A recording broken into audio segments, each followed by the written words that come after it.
عمران خان نے مذاکرات کی تیسری نشست سے چند گھنٹے قبل اڈیالہ جیل میں وکلاء ٹیم اور میڈیا سے گفتگو میں کہا ہے کہ وہ واضح کرتے ہیں کہ کسی قسم کی کوئی ڈیل نہیں کریں گے، چاہے یہ جو بھی حربے استعمال کر لیں۔ وہ کوئی نواز شریف نہیں جس نے اپنے اربوں کے کرپشن کیسز معاف کروائے ہیں۔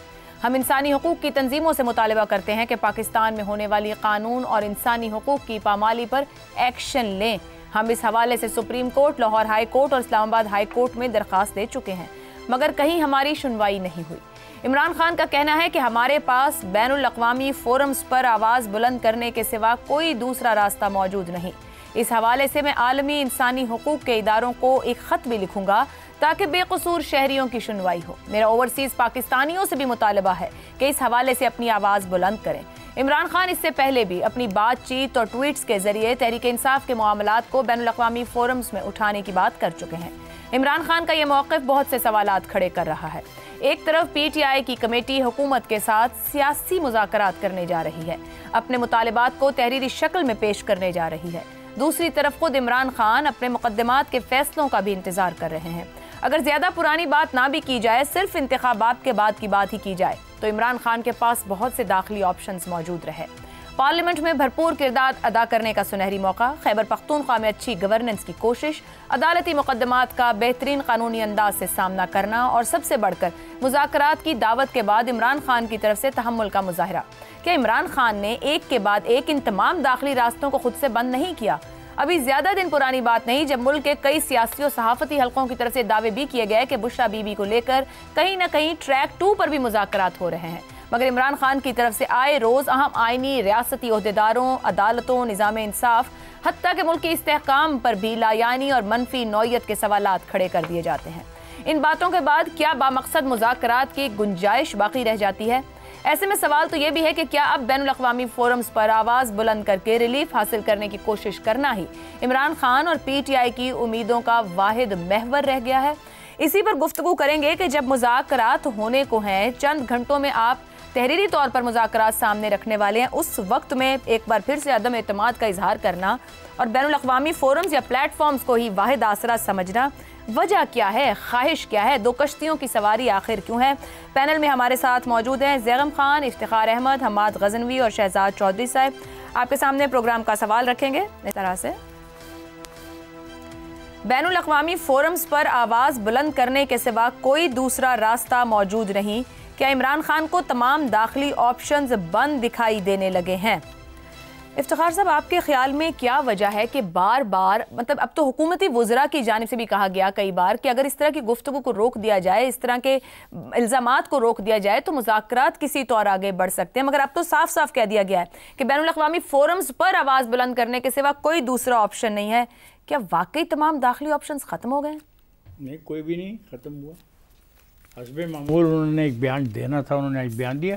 آپ نے تو ان کا صرف ایک لفظ ہمارے سے شیئر کیا ہے، اگر ان کا بیان وہ پڑھا جائے تو وہ تمام وہی بیانات ہیں جو پچھلے کئی ہفتوں سے وہ دے رہے ہیں، ان کو سب کو دہرایا، تمام چیزوں کو دہرایا، اپنے آپ کو ہر چیز سے بری رزما قرار دیا ہے۔ اور یہ جو القادر ٹرسٹ کیس ہے، اس کے بھی اب کہا ہے کہ یہ تو ہماری غلطی ہے ہی نہیں، یہ غلطی تو کسی اور کی تھی۔ تو سوال پیدا ہوتا ہے، غلطی اگر کسی اور کی تھی تو اقتدار تو آپ کے پاس تھا، تو آپ جس پر آج شک کا اظہار کر رہے ہیں تو وہ تحقیقات کروا لیتے، خود تحقیقات کروا لیتے، آپ کو کس نے منع کیا؟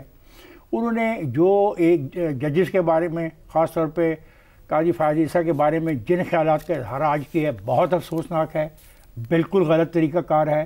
یہ اپنے دوستوں کو، ورکرز کو اکسانے والی بات ہوتی ہے، بجائے ان کو کوئی ایسا سبق سکھایا جائے جس سے وہ قوم کی خدمت کر سکیں، وہ قانون کو سمجھ سکیں، عدالتی نظام کی اچھائیوں اور برائیوں پہ بات ہو تو ٹھیک ہے، لیکن بائی نیم ایک شخص کے بارے میں، اس کے بارے میں جو جن الفاظ کا چناؤ کیا گیا ہے، اگر انہی الفاظ کا چناؤ بانی کے بارے میں کیا جائے تو میں کبھی نہیں کروں گا، کہ میں کتنی بھی مخالفت بانی کا اگر ہوں تب بھی میں وہ الفاظ بانی کے بارے میں استعمال نہیں کروں گا جو انہوں نے قاضی فیاض عیسیٰ کے بارے میں استعمال کیا ہے۔ یہ چھوٹی بات نہیں کی آج انہوں نے۔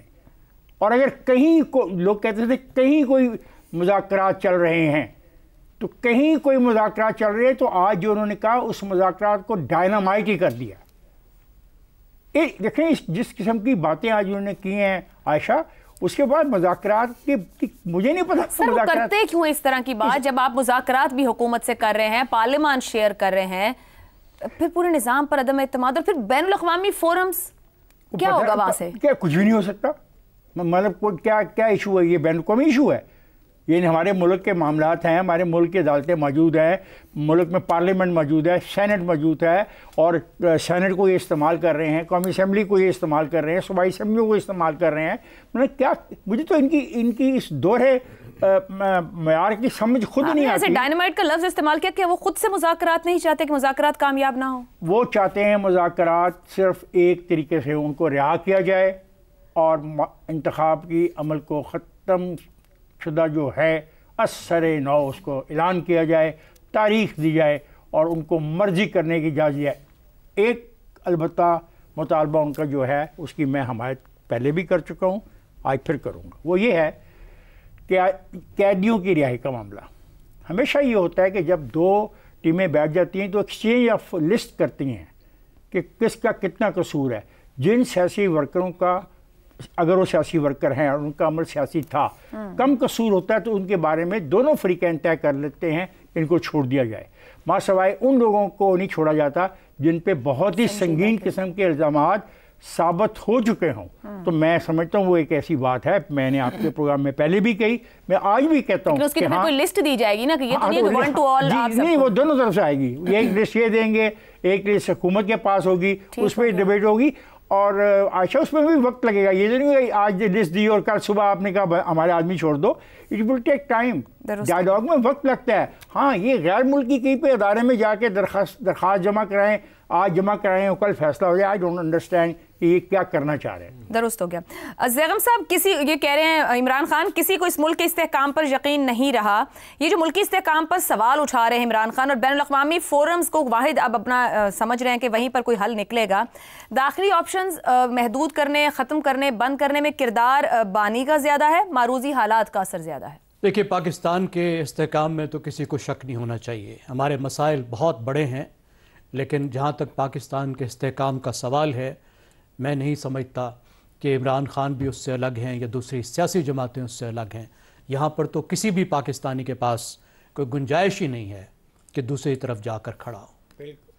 اب عمران خان کے جو زندان کا دروازہ ہے، یہ اندر سے ہی کھلے گا، یہ باہر سے نہیں کھلے گا. اس کی چابی واشنگٹن یا لندن میں نہیں ہے. اب اس کو کھولنے کے دو ہی طریقے ہیں. یا تو وہ پرامن جدوجہد کریں، مذاکرات کے راستے پر چلیں اور اس کے نتیجے میں کوئی معاہدہ ہو اور وہ باہر آئیں، یا پھر اس نظام کو الٹا دیں. وہ نظام کو الٹانے کی وہ کوشش 2 دفعہ کر چکے ہیں، ایک بار پھر کر لیں. نظام سے اپنی مرضی منوانے کے لیے تو انہیں نظام کو الٹانا ہوگا، بہت ہی مشکل میں ڈالنا ہوگا. اس کا تو اس وقت کوئی امکان نظر نہیں آتا. میرے خیال میں تو ان کی جدوجہد سیاسی جدوجہد ہی ہونی چاہیے، اور ان کا راستہ پاکستان کے نظام عدل کے راستے سے ہی نکلے گا. یہ نظام عدل کتنا بھی کمزور ہو، لیکن ہم نے دیکھا ہے ان کو بھی اعلیٰ عدالتوں نے بار بار ریلیف دی ہے، اور پاکستان کے تمام جو سابقہ سیاسی رہنما تھے ان کو انہی اعلیٰ عدالتوں نے بالآخر ریلیف دی. اب جہاں تک بین الاقوامی فورمز کو استعمال کرنے کا سوال ہے، اس کو تو پی ٹی آئی پہلے سے استعمال کر رہی ہے. اس طرح سے بھی استعمال کر رہی ہے جس طرح کرنا چاہیے، اس طرح سے بھی کر رہی ہے جس طرح نہیں کرنا چاہیے. مثال کے طور پر IMF کو تو انہوں نے خط لکھا تھا، جس پر پی ٹی آئی کے اندر بھی بہت ایک طرح کا اختلاف پیدا ہوا تھا. بہت لوگوں نے انکار کر دیا تھا کہ وہ خط نہیں لکھیں گے، لیکن عمران خان نے وہ خط لکھوایا. IMF کا پروگرام تو پاکستان میں آ گیا. سب سے بڑی جو دنیا کی طاقتور ترین اسمبلی ہے، امریکہ کی کانگریس، وہاں سے بھی انہوں نے قرارداد منظور کروا لی. جو ان کے امریکہ میں جو بیٹھے ہوئے ساتھی ہیں، ان کی یقیناً ایک بہت بڑی کامیابی ہے، لیکن اس سے بھی کچھ نہیں ہوا. ابھی جو نئی امریکی انتظامیہ آ رہی ہے، اس کے کچھ اہم ترین لوگوں، ان کو بھی انہوں نے انفلوئنس کیا ہے، ان کے ساتھیوں نے ان سے بیانات دلوائے ہیں. اور اب امید یہ ہے کہ جب 20 تاریخ کو نئی امریکی حکومت آئے گی تو وہ شاید زیادہ پاکستان پر دباؤ ڈالے گی. لیکن میں سمجھتا ہوں یہ دباؤ بہت زیادہ پر اثر نہیں ہو سکتا. صحیح. اس وقت امریکہ کا پاکستان پر اتنا انفلوئنس نہیں ہے جتنا تاریخی طور پر رہا ہے. مگر زیغم صاحب ایسے میں سوال یہ ہوتا ہے کہ جب آپ نے 31 جنوری تک کی تاریخ خود سے دی ہے تو آپ 31 جنوری تک کا صبر کر لیں, چاہے آپ کو امریکہ سے بھی امید ہو. آپ 20-22 جنوری گزر جانے دیں, جلدی کیا ہے جہاں آپ نظام اور نظام چلانے والوں کو بار بار ان کے اوپر الزام کے ساتھ ان کی تضحیق اڑا رہے ہیں, تو پھر اس طرح مذاکرات کیسے نتیجہ خیز ہوں گے؟ کیوں ایسا کر رہے ہیں؟ جی آپ درست کہہ رہی ہیں. دیکھیں یہی بات ہے جو پی ٹی آئی کو سیکھنے کی ضرورت ہے کہ مذاکرات کس طریقے سے کرنے ہیں, دوسروں کے ساتھ مل کے کیسے چلنا ہے, پالیٹکس کو آرٹ آف پاسبل کے طور پر کیسے لینا ہے. پی ٹی آئی کا مسئلہ ہی یہ رہا ہے کہ وہ کچھ انتہائی قسم کے اپنے مطالبات رکھتی ہے, اس مطالبات پر کوئی ڈیڈ لائن دیتی ہے اور کہتی ہے کہ ڈیڈ لائن پر کام ہوگا تو ٹھیک ہے, ورنہ پھر ہم کوئی دوسرا راستہ لیں گے. یہ مذاکرات کا طریقہ تو نہیں ہے, یہ مطالبات تو نہیں ہوتے, یہ تو کنڈیشنز ہوتی ہیں. آپ ضرور اپنی لسٹ لے کر آئیں, لیکن آپ کو اس پر گفتگو کرنی ہوگی دوسری سائٹ کے ساتھ, ان کو منانا ہوگا اور کوئی راستہ نکالنا ہوگا. اور میری رائے میں پی ٹی آئی جیسی جماعت کو, سب سے بڑی جماعت کو, دو چھوٹے چھوٹے مطالبات سامنے رکھنے نہیں چاہیے.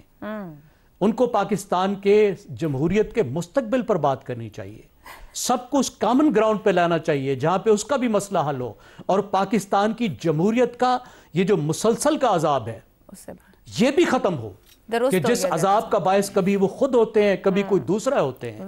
دیکھیں باہر والے اگر کوئی مدد کر اور آخری بات میں آپ سے عرض کروں, باہر والے اگر کوئی مدد کر سکتے تھے تو وہ عرب دوست تھے جن کے ساتھ انہوں نے الٹا چھیڑخانی کر لی ہے. میں گفتگو سے آپ کی یہ لگ رہا ہے کہ پاکستان کی پولیٹیکل ریالٹی, یہ جو گراؤنڈ ریالٹی ہے پالیٹکس کی, اس کو سمجھ نہیں پا رہی پی ٹی آئی.